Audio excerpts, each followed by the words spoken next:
The Girl Who Never Spoke. Some stories don't start with loud voices. Some begin with quiet, deep, gentle silence, full of feelings. This is the story of a quiet girl named Eliza Wren. She lived in a small village by the sea. She did not speak, but inside her there were stories, dreams, and colors. The world didn't understand her silence, but her silence had a voice that needed someone to listen. Eliza Wren lived in Windermere, a small village near the sea. The waves were loud, the wind was strong, but Eliza was always quiet. She had never spoken a word. People in Windermere said she was strange. Some thought she was cursed by the sea. Others believed she had nothing to say. But the truth was different. Eliza lived with her grandmother Mora. Mora was old and strong. She had raised Eliza since she was a baby. Eliza's parents had died in a storm at sea. Their ship never came back. Eliza was only 1 year old when it happened. Since then, she had never spoken. Even Mora didn't know why Eliza was silent. But she loved her just the same. She gave Eliza a safe home. They lived in a small stone house near the cliffs. The sea could be seen from Eliza's window. Every morning, Eliza walked to the edge of the cliffs to draw the ocean in her sketchbook. She never said anything at school. She didn't talk to other kids. She didn't answer the teacher.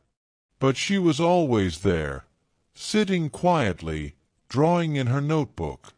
Her drawings were full of feeling: stormy skies, dark oceans, strange animals, and shining stars.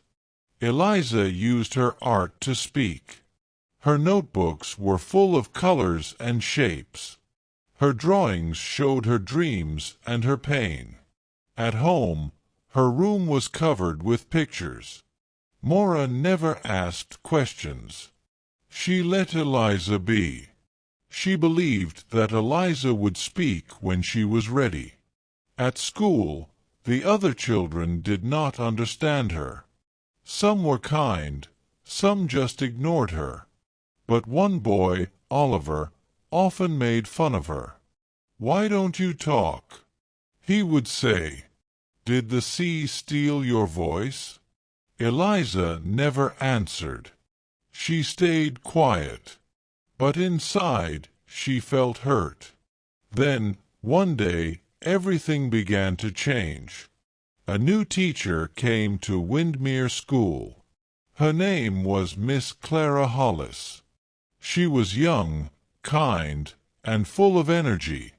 She wore bright scarves and smelled like cinnamon. She smiled a lot and made the classroom feel warm and happy. Miss Clara noticed Eliza on the first day, not because she was silent, but because of her eyes. Eliza's eyes were deep and full of stories. Miss Clara believed that every child had something to say, even if they didn't use words. One afternoon, Miss Clara saw one of Eliza's drawings. It showed a ship in a storm. The sky was dark, and the sea had big waves. It was powerful. "This is amazing," Miss Clara said. "Would you help me paint the backdrop for the school play?" Eliza was surprised. No teacher had ever asked her to help before. She nodded slowly. After that day, Eliza began helping Miss Clara every afternoon. They painted big pictures together: forests, castles, night skies, and oceans. Miss Clara never forced her to speak. She just smiled and painted beside her. Slowly, Eliza started to feel comfortable. She began to smile more. She stayed longer at school. Some students started talking to her kindly. They asked about her drawings. Eliza still didn't talk, but she would nod or show them her sketches. Her pictures were becoming a way to connect. But Oliver still teased her. One day, he took one of her drawings and tore it. Miss Clara saw it. She picked up the torn drawing and said to Oliver, "Eliza speaks through these. Maybe you can't hear her, but that doesn't mean she's silent." Oliver was punished. And after that, others began to respect Eliza more. The school was getting ready for a big play. The hall was decorated with Eliza's art. Her pictures turned the stage into a magical forest. The night of the show came. Parents and villagers filled the hall. After the play, Miss Clara came to the stage. "There is one special person I want to thank," she said. "She helped bring this story to life without saying a word. Eliza, will you come up here?" Eliza froze. Everyone looked at her. She felt scared. Her legs were shaking. But Miss Clara smiled at her and whispered, "Only if you want to." Eliza stood slowly. She walked to the stage. The crowd was silent, watching. She took the microphone. Her heart was beating fast. She looked at Mora at the back of the hall. Then, in a soft voice, she said, "Thank you." The room was quiet for a second. Then everyone clapped. Some people cried.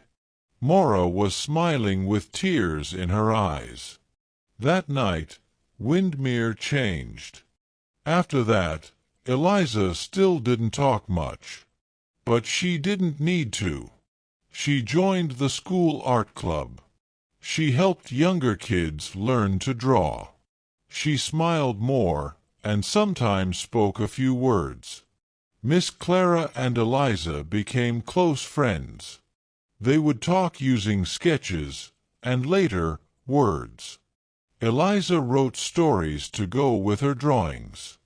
She wrote about girls who flew in the wind and lighthouses that sang to the moon. One of her stories, "The Girl with the Ocean Voice," was printed in a children's magazine. The village librarian, Mr. Hadley, put it in the front window. Many kids in Windermere started writing and drawing after reading it. Eliza grew older. She went to art school and became a children's book writer and illustrator. Her first book was called The Girl Who Never Spoke. It was about a quiet girl who helped her town learn how to listen. When she came back to Windermere to read her book at the same school, she stood on the same stage. She smiled at the students and began with the same two words, "Thank you." Everyone stood and clapped, not because she had finally spoken, but because they had finally listened. Today, Eliza Wren's books are read all over the world. Her stories are full of magic, wonder, and hope. But she never forgot her village or her silence. She still visits Windermere. She still walks by the cliffs. And when the waves crash, she hears stories in them, just like she always did. In her books and her pictures, her voice lives on. And every child who reads her stories learns something important. You don't need to shout to be heard. You don't need to speak loudly to be strong. Even silence can be powerful. Final words. Eliza Wren never shouted. She spoke through colors, through kindness, and through courage. In a noisy world, she reminded us that some voices are quiet but strong. And some people don't need to be loud to change the world. All they need is someone to listen. So if you ever meet someone who doesn't speak much, Look a little closer. They might be carrying a story, waiting to be heard.